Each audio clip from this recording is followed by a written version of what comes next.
السلام علیکم۔ ہم نے پہلے قرآن کا ایک مختصر سا جو ہے تعارف پیش کیا، اب ہم تھوڑا سا آگے بات بڑھاتے ہیں اور کوشش کریں گے کہ انشاءاللہ کہ رمضان میں سورہ فاتحہ جو ہے اس کا مطلب سمجھ لیں، کیونکہ اگر ہمیں سورہ فاتحہ کا مقصد اور مطلب سمجھ آ گیا تو قرآن بھی ہمیں سمجھ آنا شروع ہو جائے گا اور ہمارا آگے کا راستہ جو ہے شروع ہو جائے گا، اور انشاءاللہ سورہ فاتحہ کی سمجھ سے ہی ہمیں صراط مستقیم تک پہنچنے میں مدد ملے گی انشاءاللہ۔ اب دیکھنا یہ ہے کہ سورہ فاتحہ جو ہے وہ 7 آیات جو ہیں قرآن سے پہلے ہیں، الف لام میم سے پہلے ہیں، اور وہ ہے کیا، اتنی جامع وہ صورتیں ہیں اور ان میں اس قدر توازن ہے کہ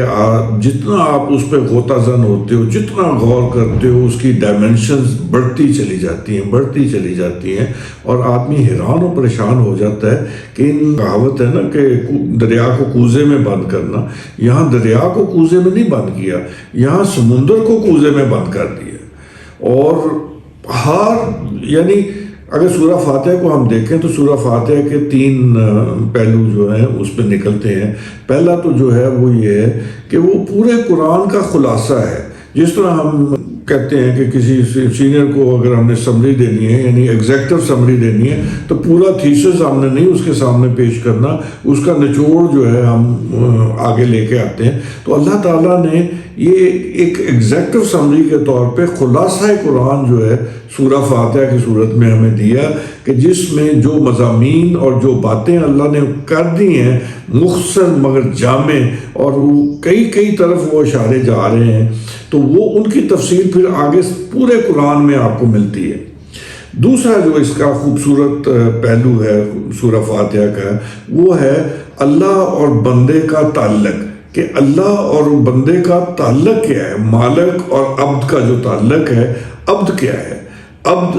جو ہے عبداللہ، ہم اکثر کہتے ہیں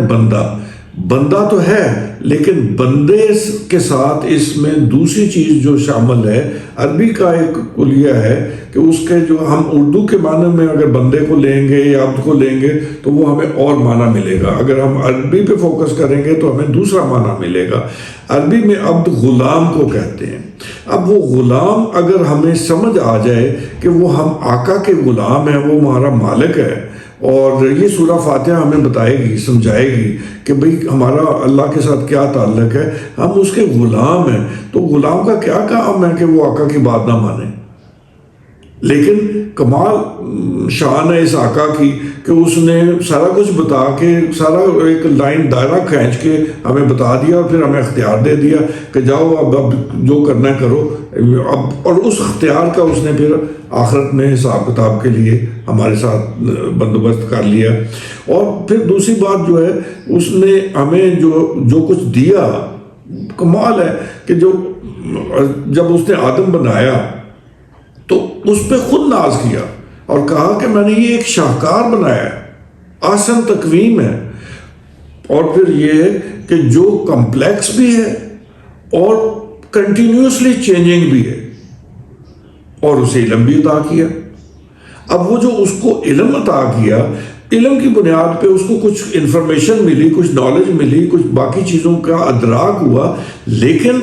ہدایت اس کے پاس نہیں آئی۔ ہدایت کے لیے اللہ نے اپنے پاس رکھی، یہ بات بھی ہمیں سورہ فاتحہ بتاتی ہے کہ ہدایت اللہ سے لینی ہے، اور ہدایت مستقل چیز نہیں ہے، بدلتی رہتی ہے، کم زیادہ ہوتی رہتی ہے۔ علم آپ اون کر سکتے ہو، ہدایت کو اون نہیں کر سکتے۔ تو تیسرا جو اس کا پہلو ہے سورہ فاتحہ میں، وہ جو ہمیں اس کی خوبصورتی بتاتا ہے، وہ ہے اس کا توازن، کہ کمال توازن کے ساتھ اللہ تعالیٰ نے